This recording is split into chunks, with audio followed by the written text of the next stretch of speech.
Hey guys, Josh here from Think Fit. I am going to go over the presentation I went over last night with some of the special few at the gym, and basically it's about movement and pain reduction. So just gaining a newer understanding about movement as well as different pain signals and things like that. So let's dive in. Who are we? Just in case you're watching this and not too sure, my name's Josh. I co-founded the gym with my sister Elise. It's been a couple of years now, almost 3 actually, which is fantastic.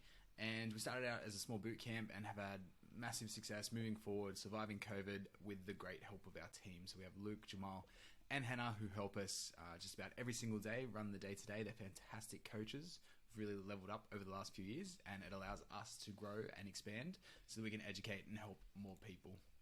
Some of the people we've helped, so you can see here a wide collection of different people, all sorts of walks of life, and basically just wanted to help people get fitter, healthier, lose some weight. You can see that people have lost up to 30 kilos, the weight plates that they are holding. It's a real mindset shift once they hold that weight and realize, wow, this is what's been holding me back. That's why I had less energy. That's why I didn't fit into my clothes.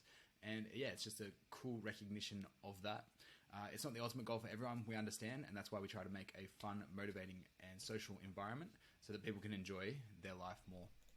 When it comes to other sorts of things we help people with as well, as you can see here, one of our clients in the top right corner, she was having troubles with a lifted trap, which also led to lurching shoulder blade, and we're able to, through corrective movement, mobility and whatnot, be able to pull those things back into the right position.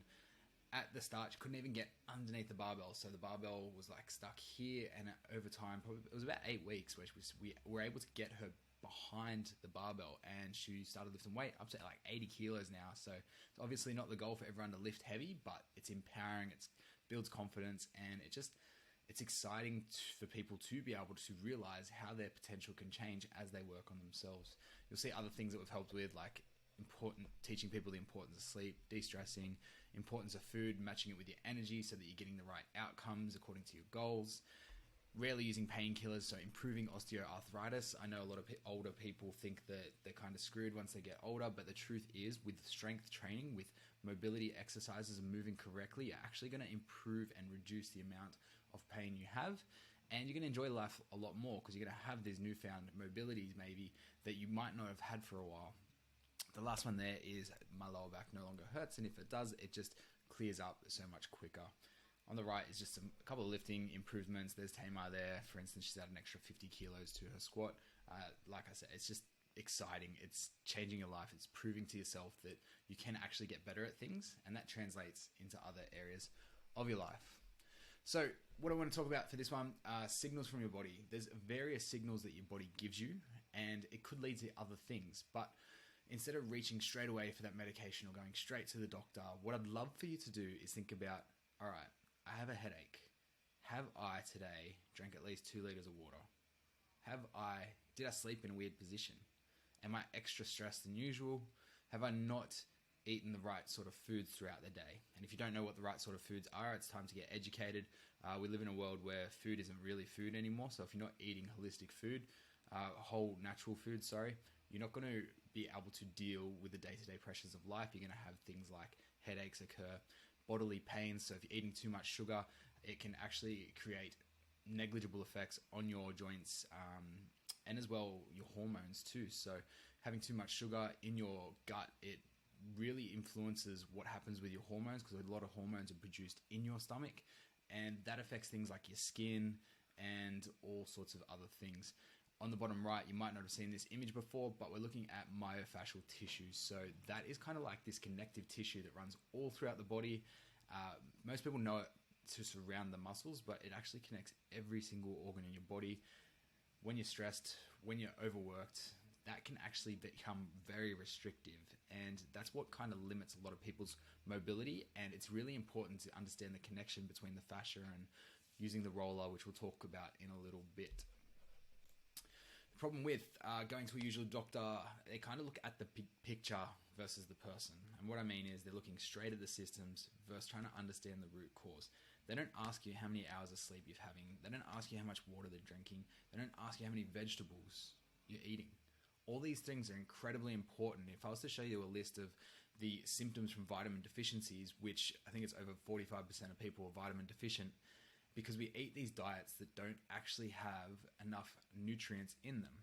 So what we want to do is focus on the root cause and go back to do a self-assessment. Just think, how can I make sure that I'm living each day aiming for my targets that are going to keep me healthier and happier? Silencing the signal. So some of these things are necessary at some points, but realistically we want to aim for that holistic approach first because they can have long-lasting effects.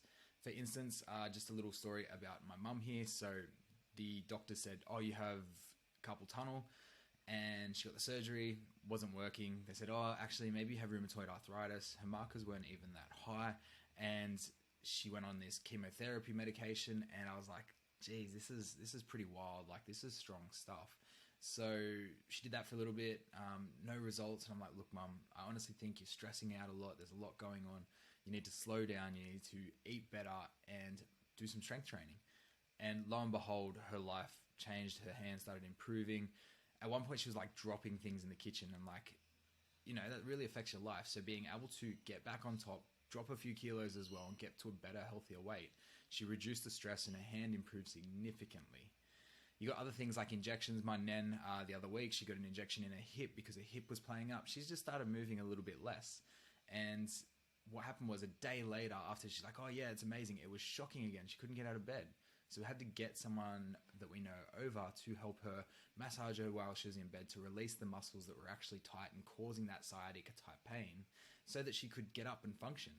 And making that connection for her was really important, so she understands that she needs to keep moving in order to keep her mobility. I do have a chiropractor there. I do have a chiropractor, performance chiropractor I do recommend.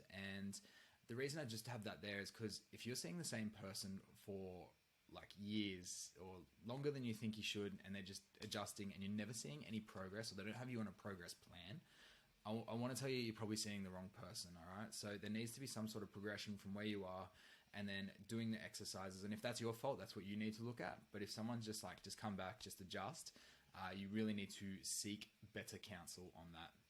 Got the headphones there. So in terms of headphones, what I mean by that is if you're constantly reaching out for the painkillers, the injections, it's like if you were to put a headphone on yourself or earmuffs and then try and have a conversation, you start listening in really closely. And what happens is after you stop taking the medication, your body's still doing that. It's still listening for those signals because these signals are so important.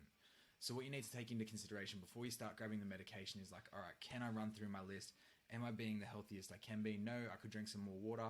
I should be sleeping a lot more. I need to meditate to de-stress, just so that you're not putting yourself in that trap where you're going down the road of chronic pain, you know, which is pain that lasts longer than 6 months.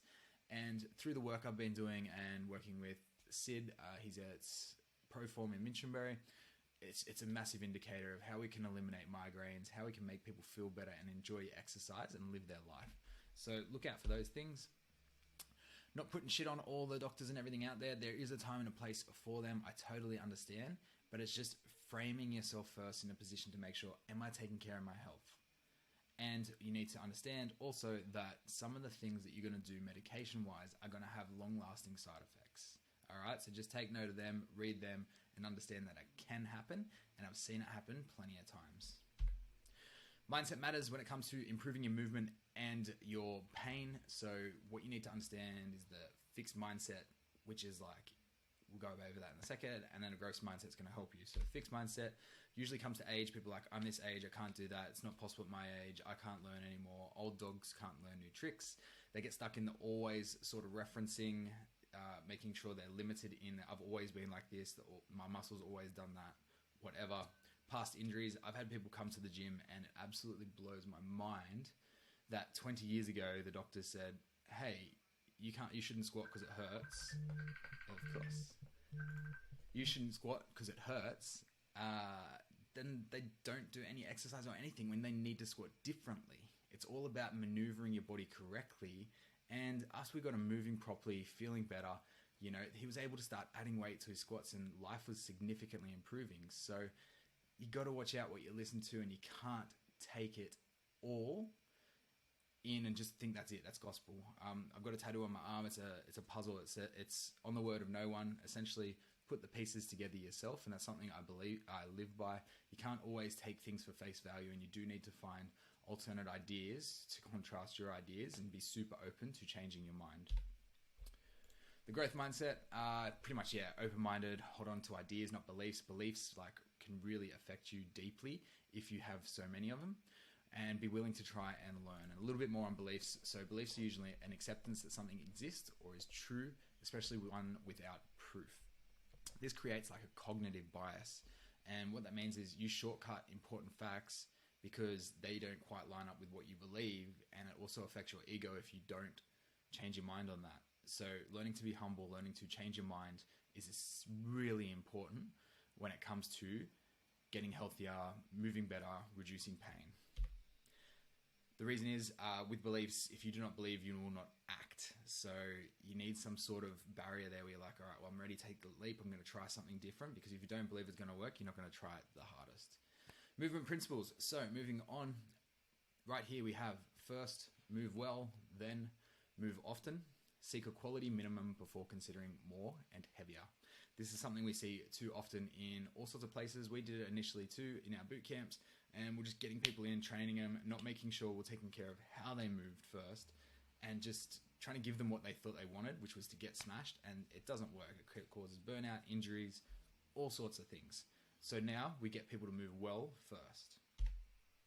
How we do that is we get them to earn the right to move. We teach them the mobility. We give them exercise for stability through stability. So how this flows is mobility before stability, stability before movement, movement before strength, strength before power. If you do not do these in this order, or if you have not succeeded each level, you will not have the foundations to be able to form the one above better, or even at all really. You're going to struggle if you don't have the strength for the power. Like, power is going to cause a lot of injuries because it's fast and it's violent. With mobility, so if we're talking mobility, mobility is your ability to hold strength over a range of motion, or improve that range of motion and still hold strength. Flexibility is more your ability to reach into a range, but you will not necessarily have strength there. When it comes to stability, you're going to have strength in a position. So can you see how it's important to develop your mobility so you can sit properly in a squat, and then have the stability, which is the strength in that position, so that you don't injure yourselves and the muscles aren't overloaded, and you progressively improve. That way you can move on to movement, where that's stability while moving, and your body knows it's safe. It's used to those adjustments, and it's not going to quickly tear anything. Then it comes to strength. Strength is active movement with a heavier load, so improving yourself so that you're able to do strength training and not injure yourself and overloading it severely really quickly. And like I said before, strength and power we'll go through in the next little analogy. For instance, I got shown this analogy by Tim Sunderland. He owns a gym up in Queensland, True Technique, and he's a facilitator at FTI. Super bright dude. And how it works is, if you think of a cannon in a canoe, if that was to shoot off, what would you think would happen to the canoe? It'd be an absolute mess. The cannon would end up somewhere else as well. Versus if it had that strong, stable base, you know it's going to shoot probably in the direction you want it to as well, and not go anywhere. Like, it's not going to be messed up. So think of that as your shoulder. If you were to throw something out of that arm and you had the support and stability, it's going to be a lot cleaner, accurate, more powerful if you have that strength and stability to support that power. That's why we focus at Think Fit on the stages of development. At the bottom, you can see health-focused lifestyle. As I said, addressing all your base needs, your metabolic systems, by creating a healthy lifestyle so that your body's not in pain and you're actually able to progress and move forward. Mobility first, stability, movement, strength, power. Now we talked about the joint by joint approach, and basically it's helping people to understand, like, your ankle needs mobility. And if your ankles don't have mobility, you may find an injury in the muscles above, the muscles below, or in the next joint up. So we need to make sure your ankle has sufficient mobility to do its day-to-day tasks. Same with the knee. So the knee is more of a hinge joint, backwards and forwards. If you do not have that stability in the knee, it's going to cause issues below, which is the joint by joint. So the ankle or the hips. If your hips are really tight and knocked up, you're going to find your knees aren't working too well, and potentially your lower back I know this is an issue for me lately, sitting down a lot, not activating my hips properly, and it's something I'm actively working on. Lumbar, so if that's not stable, it's going to cause issues through the hips, through the knees, and the upper back. The thoracic is your upper middle back sort of area. If you do not have mobility there, if you can't rotate or if you can't flex and extend, you're going to find that your lower back and your neck is going to create a little bit of pain around that. The scapula, so the scapula, if you think of the scapula as a shoulder blade, it sits on your rib cage, needs the stability to push forward. So if it stays nice and smooth on the rib cage, you're going to have plenty of power and strength to move forward and do your movements correctly. When it comes to mobility, it has two functions. So like I said, the press and then the glide. So the scapula needs to glide upwards and outwards so that you can get an efficient shoulder press and have maximum stability and mobility in the movement to achieve what you need to achieve. The glenohumeral joint is pretty much your humerus joint here, and you want to make sure you have sufficient mobility, because if you have a load in a position that your shoulder can't support with the right mobility, remember we said strength in range of motion, you're going to find that it's going to keep pinching, keep hurting, and you're going to need to see someone to fix it up. One of the tests we went through at the gym is a knee to wall test. So what we did was we lined our members up and we got about 4 fingers away from the wall, put their feet barefoot, and what they had to do is lean into the wall with their knee, and we'd see how far they were. If they touched the wall, we'd extend the distance a little bit further. Now what this test tells us usually is that something up the chain is potentially tight. It could even be the foot. We could roll out the foot as well. But what we did notice is we chose one side, we rolled out the calves, then the hamstrings, and then the quads, and most people were able to add an extra finger in terms of mobility. Now, when you have that mobility, the key is to strengthen it, because you want to sustain what you've improved. Someone asked, I think it was Luke last night, he was like, how long do you get to keep this new range for? I was like, as long as you keep training, improving the mobility, adding the strength component in that new range of motion, you're going to find that you will get that range of motion over time. Add an extra point to that. So over the last 2 years, I've had to work with my chirophysio, and we increased my range of motion significantly. But what's happened now is, because I have so much range, I don't have the strength capacity that I used to. So I keep injuring myself because I'm thinking I'm ready to go back to what I used to lift, but my range is completely different. So my muscles aren't quite ready. So it's been a big task for me to drop the ego, to try and get back on top and like slowly progress. And that's what you need to be aware of. If you're constantly just mobilizing and not activating, which we'll talk about in a bit, and then strength training correctly, you're going to find yourself, you're going to keep finding these little niggles reappear, and it can be quite frustrating, but you just need to become aware of what you need to change.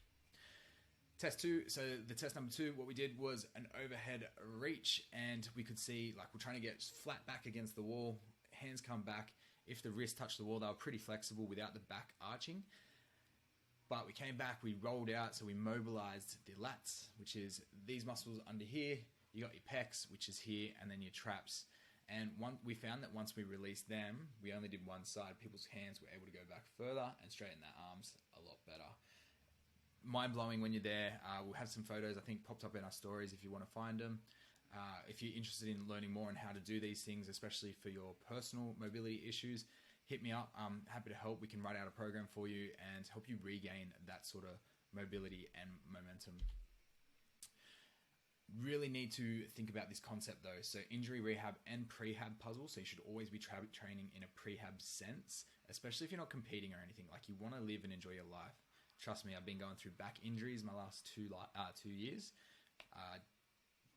Due to ego, not going to lie, I tried to keep up with the big boys at the CrossFit gym and just blew my back out. And it's been very frustrating in the return. So I want you guys to learn from my lesson and realize you need to mobilize what's tight. You need to activate what's loose. So usually, whatever you're mobilizing, the other side or the opposite muscle is going to be not quite used to doing the work. So you need to switch it on before you get stuck into exercising. Your core needs to work. So your core connects your top to your bottom. Once you're connecting your top to your bottom, you'll find that that power transition from the floor to your upper body improves significantly, and your spine's going to be ready for training. Strength. So strength training, like I said, keeping that range of motion, sustaining that range of motion that you've gained through mobilizing, and adding the strength trainings means it's going to consolidate. So you're going to get to keep what you've gained through that exercise. If you're only mobilizing and activating, it might help for a little bit, but you won't get the full piece of the puzzle, the connection, and get the great results that you can get from connecting all four. Last little bit, and consistency, consistency over time. You can't turn up for 4 weeks and expect a miracle. There's almost no such thing as a miracle in life when it comes to your body. You need to constantly work at it. It needs to become a lifestyle so that you can maintain what you want to maintain, because if you don't use it, you'll lose it. Last slide. So people like what they are good at. Know that it takes time to get good at it. We see too many people drop off because they just don't enjoy it, and they don't realize that there is a little bit of a threshold to start enjoying and remembering these things and doing these things. My warm-up routine now is like 20-30 minutes, but I know that it's going to give me better outcomes in the future than lifting heavy, busting my ass, and potentially injuring myself. So what you need to do is look at everything you're doing in life as a skill set to be developed. Now that you've learned about mobilizing and activating and strengthening, that's a skill set. You can go out, you can repeat that, and you're going to get better at it. The trick is to fall in love with that process, like enjoy rolling out. Make sure you tell yourself, like, yes, it's important because I'm going to get these results, and make sure you do record it so you can understand how much you are improving. The learning curve, you think you know it all, and then all of a sudden new information comes out, and then you have to learn it all again, or something doesn't quite work, and then you have to problem solve. That's okay. Just become solution focused, and it'll change your life. I hope you found this presentation useful. I hope there was some good stuff in it. If you want to just comment, let me know what your most interesting things were. Make sure you subscribe, join our socials, and reach out if you need any help with movement, nutrition, mindset. Remember, you become what you think, so think fit.